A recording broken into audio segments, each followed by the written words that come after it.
Welcome to the Study Abroad and Student Employability session with Mr. Gilbert Palomo. Mr. Palomo has worked with the Alamo College District for the past 15 years in various student success roles. Mr. Palomo began his higher education career at Palo Alto College, where he worked with a student population of at-risk high school dropouts that simultaneously earned a high school diploma and an associate degree through the Gateway to College program. At Northeast Lakeview College, Mr. Palomo served as a coordinator for the Career and Transfer Services, where he established working relationships with secondary schools, universities, business organizations, civic organizations, and nonprofit organizations for programming during a time the institution was seeking its accreditation. In his current role as an advising team leader at St. Philip's College, he leads and supports academic advising initiatives and oversees career services and international student services. Mr. Palomo has been a big advocate for minority male initiatives throughout his time with Alamo Colleges and would like to see more professional males help develop a positive impact for young men of color. Mr. Palomo earned a bachelor's degree in social work from Southwest Texas State University and master's in social work and master's degree in business administration from Our Lady of the Lake University. Ladies and gentlemen, I give you Mr. Gilbert Palomo. Thank you, Meredith, for that wonderful introduction. Let me share my screen really quick here.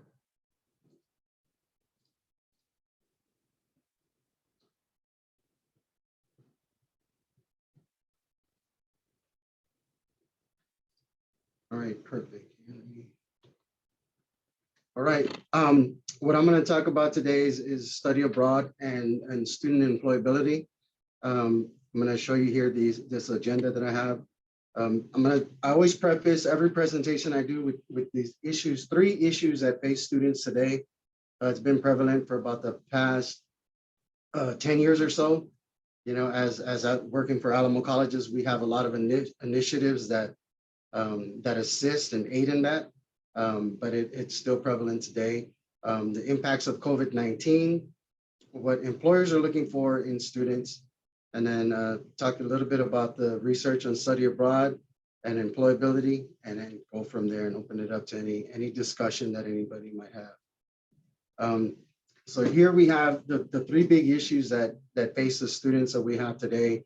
Is that a lot of them are not graduating on time. This data here is probably about 3-4 years old, pre-COVID. So I'm assuming it's probably gone a little worse, but about 53% of students are graduating for college within 6 years. And that's how they frame it. Let's see, students are accumulating a lot of school loan debt. So because of uncertainties or changing degrees and moving from one position to another, trying to figure out what it is that they want to do. They're accumulating a lot of credits, and then they're taking out a lot of school loans. The one that's really, really dear to me is this last one, where students are not able to find a job after graduation. And today, as we're speaking, I received an email from NACE, which is the National Association of Colleges and Employers.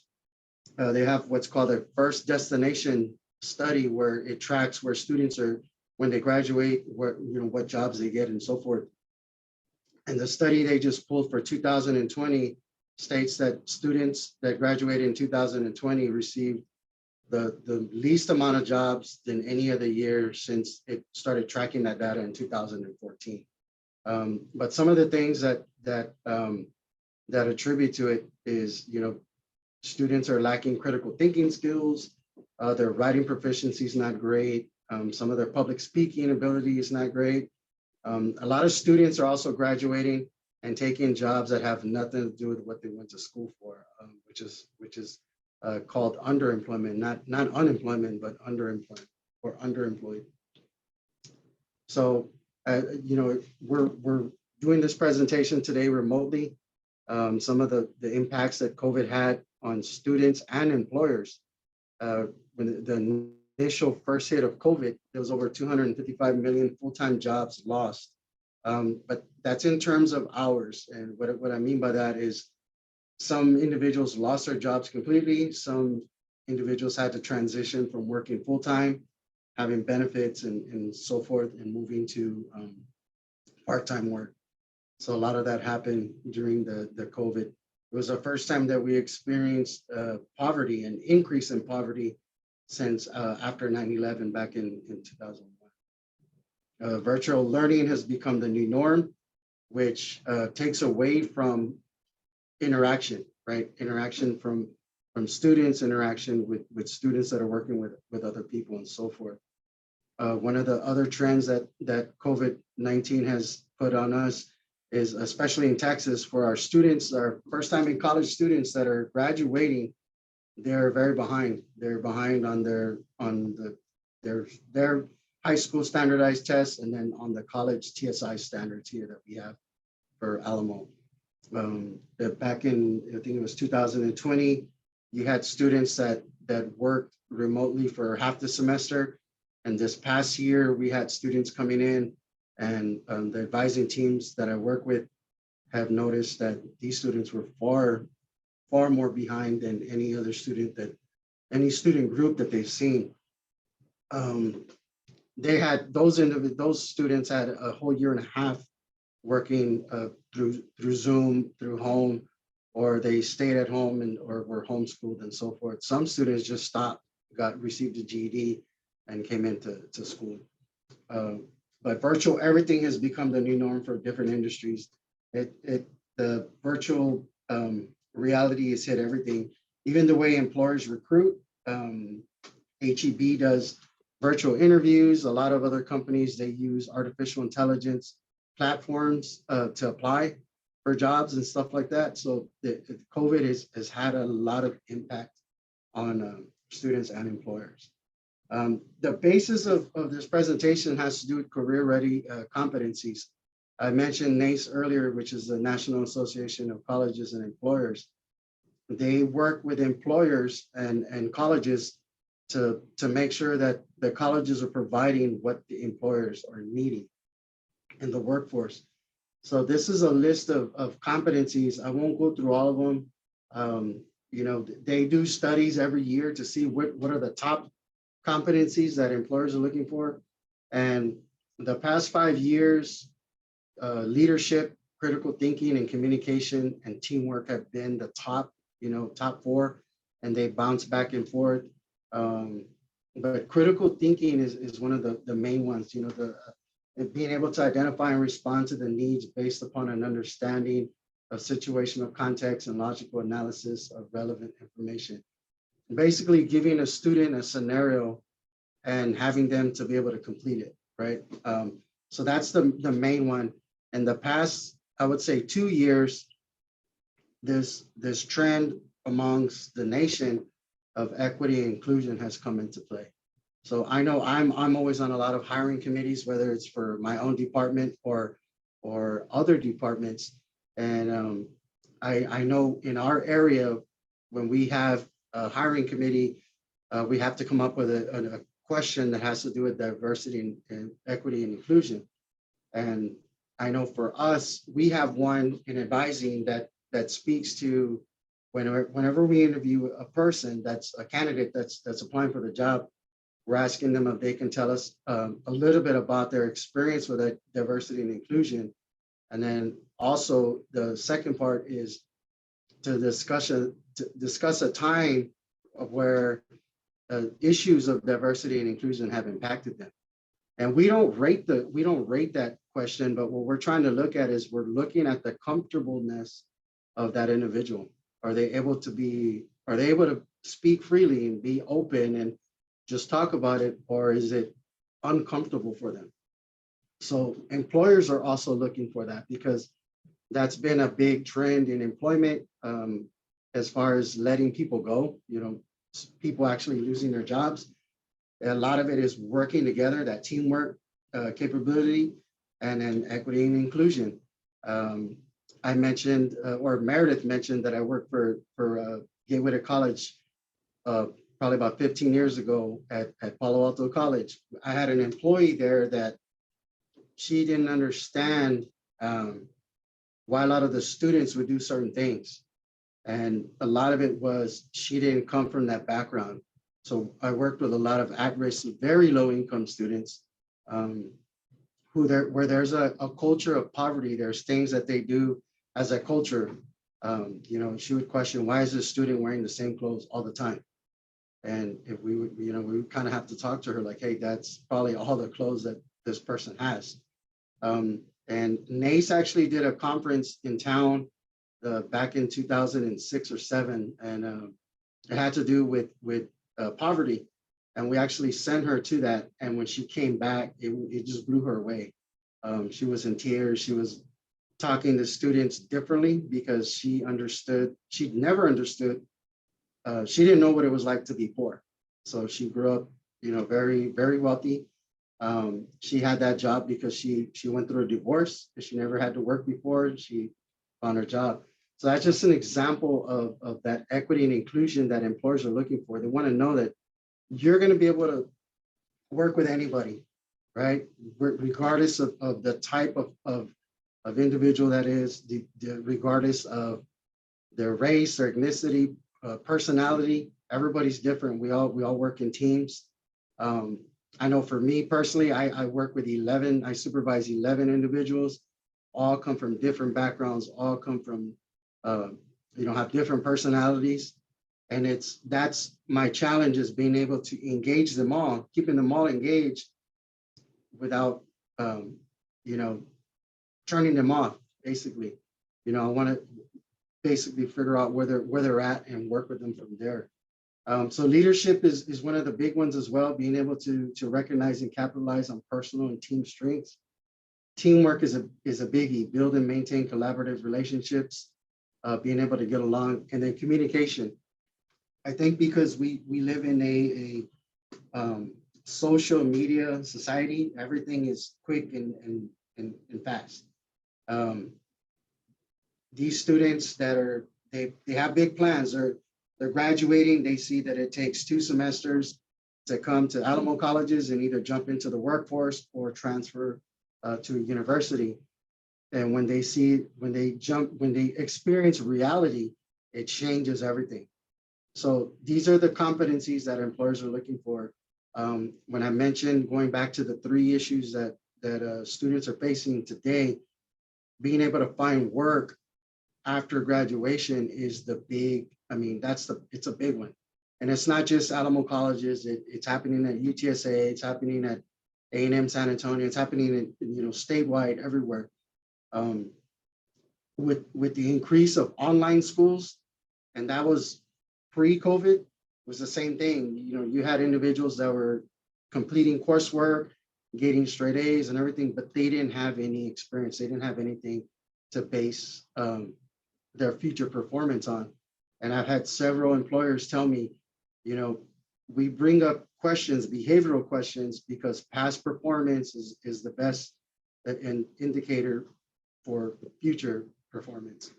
So that's where these competencies come from.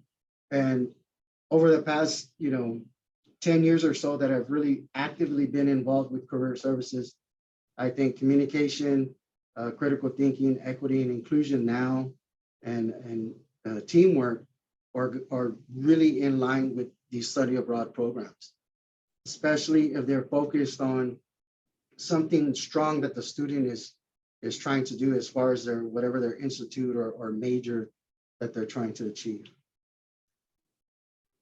So just a basic, I think everybody in here already pretty much knows the study abroad. But I was looking up the ones that are coming out for 2022. I saw one for England, Ireland, and Scotland, Mexico, South Korea, and one in Morocco.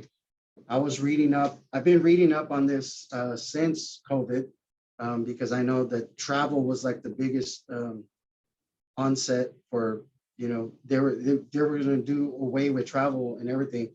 Even for us, we're doing everything remotely. All the conventions are remote, symposiums are remote, everything is remote. So employers had a really hard time trying to see what they were getting. Everybody focuses on a transcript. You can graduate, you have the diploma, you can be a 4.0 student, but if you've never worked with people, they don't know what they're going to get. They don't really know what they're getting. So study abroad, I know last year it was totally done away with. I started doing some research early in the year and saw that they were opening up the gates in 2022 across the nation, not just here in Texas, but across the nation. So that's real grateful for that. These are just some basic studies that information that are out there that shows what benefits students as far as study abroad. I'm real big when it comes to career services. When people come and ask me like, hey, can you look at my resume and what have you? I basically tell them to look at those 4 things that I mentioned before on the career competencies when it comes to teamwork, when it comes to critical thinking, and also the communication. And then now even more so, things that have to do with diversity and inclusion. Right now we have in advising, we have peer mentors. And one of the things that I look at is their ability to work with everybody.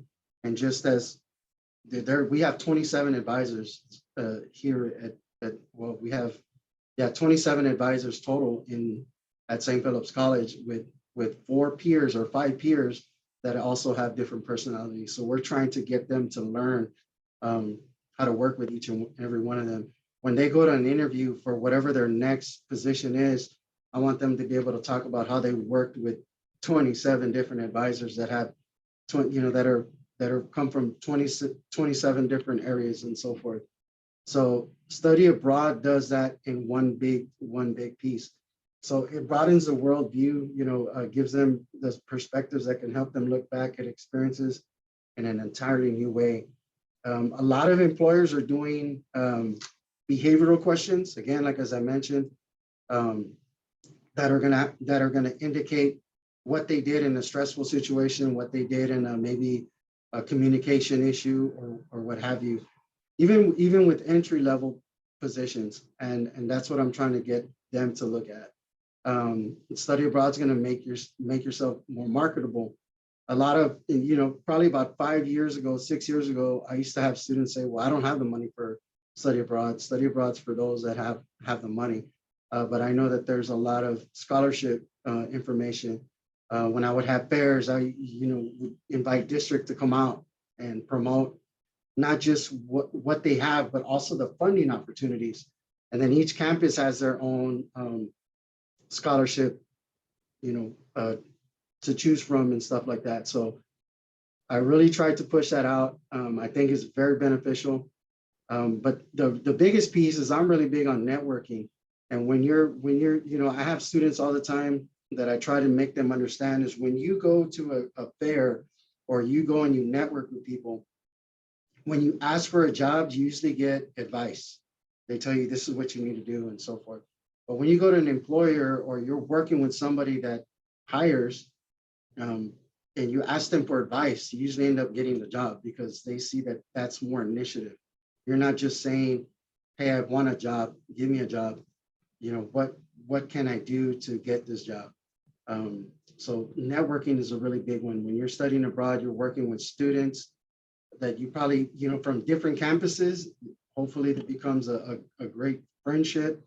You link together, you link up together, and it opens it up for different job offers. The main one is learning intercultural communication. I know here at SBC, I have Meredith and Irma that pretty much run the show for when it comes to international students, and sometimes we get these students, these male students from other countries where it's culturally acceptable there to speak to women in a certain way, and I think they do a wonderful job here of relaying that it's not culturally acceptable here in America to do that.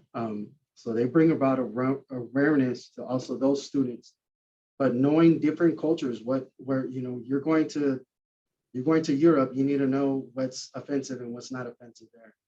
I know me growing up as a young kid, older people would touch the top of my head and, oh, good little boy, whatever. When in China, that's not acceptable. they take offense to that. So knowing these cultural norms, not just race, but actual global norms is a good skill set to have. So lastly, there was this study done, it was pre-COVID, but it was a study on the impact of study abroad and 21st century skills and career prospects in the United States. It was completed by the Institute of International Education out in New York. They had over, I want to say it was a little less than 5,000 respondents that responded to it. What they did is they got individuals that did study abroad at the university level and at the community college level, excuse me. And what they wanted to do is they based it, the questions were based on those career competencies that I listed earlier.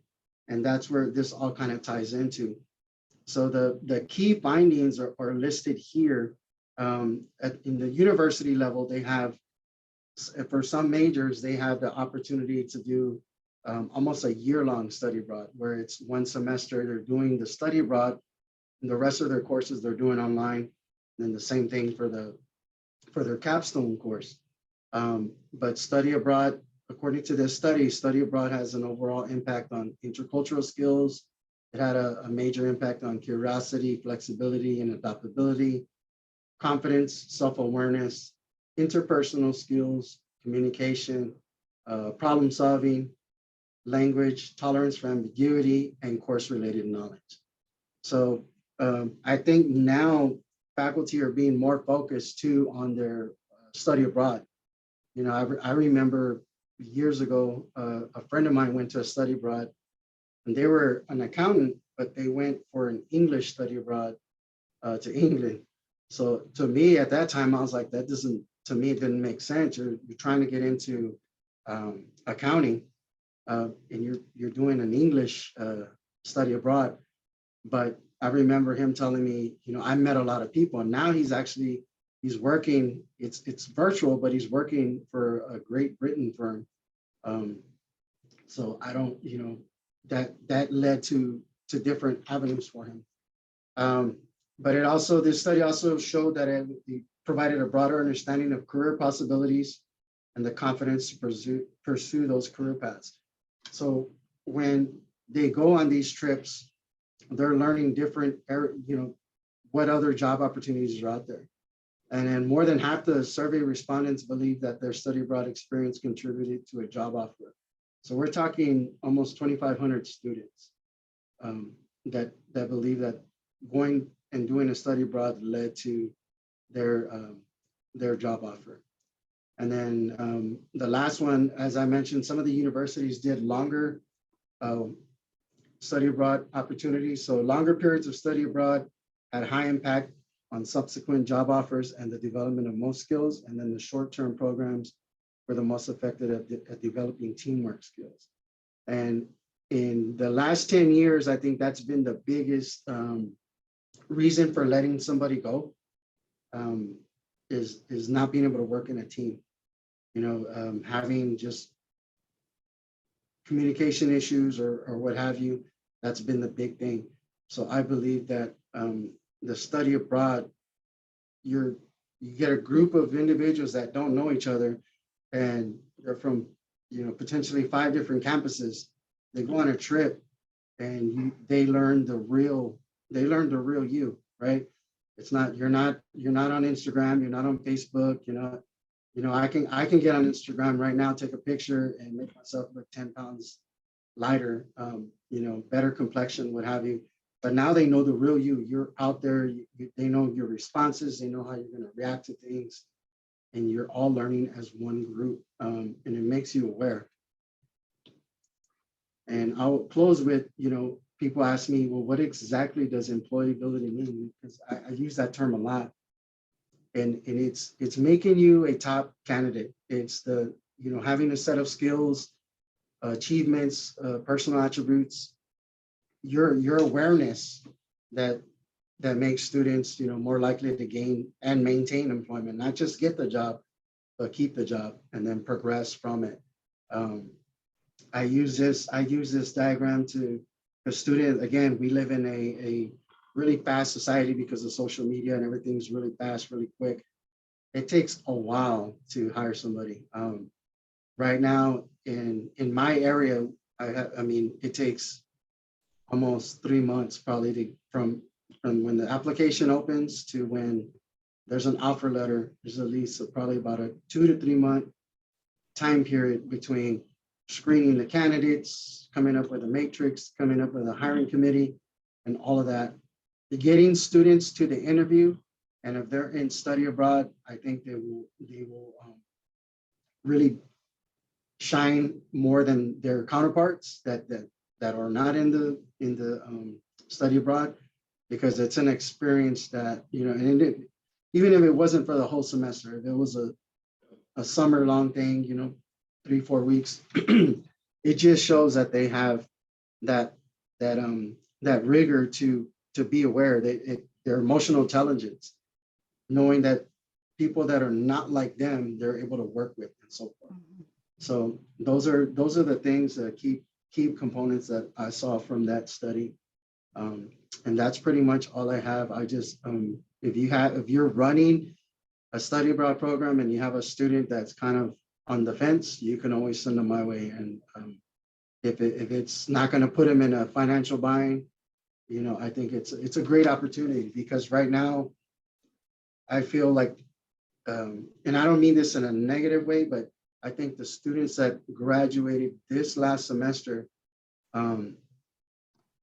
had the least amount of skills that I've seen in years, and all the years that I've been doing this, and not at their fault, but just at the result of COVID. There was no interaction. There was no, you know, all the programs that they have in the high schools to get them to network and do things to get them ready for college. They just didn't have it. They didn't have it. I was sharing earlier that the first year was tough for me going into COVID, doing remote, because I have 2 older children, but I have my youngest one that lives with me. I mean, I'm in meetings a lot, and there was times where I'm expecting him to be in school from 8 to 3, but he was only on Zoom for 3 hours out of that. So I was having to come up with stuff to have him do. He would finish his homework in an hour, and sometimes it was just, you know, so I can imagine, okay, and my son was used to getting straight A's. When he went remote that first year, he was getting B's and C's. Now he's in person, he's getting straight A's again. But a lot of these kids were at home alone. So I can, you know, and that's an 11-year-old. I can imagine what these 17 and 18-year-olds are doing. They're probably on their phones, just on the internet, and so forth. So it's tough, because right now, or actually it was in October, I was reading how there's 7 million unemployed, but yet all these employers are saying there's over 8 million jobs that need to be filled. So I don't think a lot of it has to do with people don't want to work. I think a lot of them don't have the skill sets to get into these jobs that are out there. So I think study abroad definitely is going to open their eyes, especially if they're a student that thinks that they're well off, because, you know, that's what they portray on Facebook. That's what they portray on Instagram, and then they go out to these foreign countries and they see how it really is, and it opens their eyes to different things, you know. And that's what I have. Do I have any questions from anybody? I have a couple of comments, Gilbert. Thank you for sharing those statistics at the beginning of your presentation. I think it really reminds us how much work we still have to do. Mm-hmm. And I just wanted to add, I appreciated seeing what the employers are looking for. Mm-hmm. That's always so important for us and our students to be aware of. And my own experience in international travel is it builds so much self-confidence, you know, and centers yourself, because you do learn who you are when you're taken out of your normal environment with your normal relationships and everything. It makes you become more aware of what's inside of you, as well as learn about the environment around you and the differences in people and the likenesses everywhere you go of how much we have in common. So thank you for this presentation. Thank you. And I did want to make some comments also. I like how you just connected the two things. Just making just the cultural awareness also. I've walked around and talked to students that have never even been out of Texas before. Just the cultural awareness of, I think it's just valuable that students leave and see how other people live. And then, obviously I work with international students and how international students see us. In speaking with international students, I get, how they see us and their feedback as well. I've spoken with a French student, and she made a comment about how we go out to eat all the time, and we get together and we always go out to eat. And that's how we communicate with each other. And she said in her country, they stay in and eat. When we go out to eat somewhere, when they get together, they stay in and eat and they cook, so that was different. For her, when she came in, she was like, why are we always going out to eat and spending money when we could just stay in and we get together and eat? So that was something different for her. So just seeing the differences and just being culturally aware and, so that's what I got out of that, and just pairing the two. I think it's so important, to just go out and see how other people live. And so I think that's very important. So thank you for pairing the two, because I feel like when you do go out and start looking for jobs, it's important to know, because when you are starting to work with other people, you can be aware of how their differences are. So like you're saying, especially when you start working with a diverse group of people, not everybody is going to be like you. So I thank you for making that differences in your presentation. Yeah, one thing that I would mention, just off subject of anybody in here is on a hiring committee or is looking to hire, that diversity and equity question is key, because I even did a team building exercise with the entire group, and it was tough for some to kind of open up. I actually talked about talk about issues of diversity and equity that have impacted you, and for some of them that were talking, they broke down in tears. So you definitely want that awareness. You want individuals that can work with anybody, and that's going to be key, because I feel it too with these employers when they share with me that we had to let go of some people because they were arguing, or and I can even see it now with COVID. COVID being a medical condition, right? And then some people are still here, and then, hey, where's so and so at? And then it becomes an HR issue, because it's almost like, well, how come this person left, and how come they're able to work remote and we're having to be here? So it's a big thing. Be very strategic on your diversity and equity question when it comes to any kind of employment screening or whatever that you do. But again, if you have any student that's on the fence for study abroad or anything, and that's from any campus, definitely you can send them my way. But thank you. That's what I have. Thank you, Gilbert, for spreading the awareness of study abroad and really emphasizing that it is an affordable option. I know that's always the main question that we get, is saying that study abroad is not for them because it's just so expensive. And it definitely can be if they don't utilize their funds, but we do have so many scholarships and so many resources for the students to use. And they're already paying for it. We have the International Education Fund, where the student student pays $1 each semester. So all of that goes into a big pool, and students are able to be awarded up to $2,000. So it's crucial that they know that this is an affordable program for them. Plus, we have the Gilman, and we're a top performing institution with that. So there's just so many resources. That's awesome. Thank you. I think Andrew Hill has something to say. I just wanted to say thank you, Gilbert. I really appreciate it and the support behind study abroad. You're right that it can be transformative for our students. Yeah, Thank you.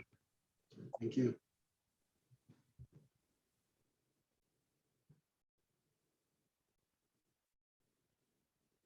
So before we go, I just wanted to let everybody know that we do have a door prize, and I spun the wheel and we actually have a winner. So Meredith, we're actually going to be giving you a snack and swag box. So congratulations.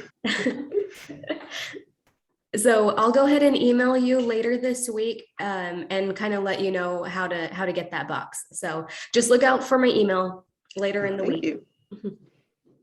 Thank you all. Thank you, Gilbert. Thank you.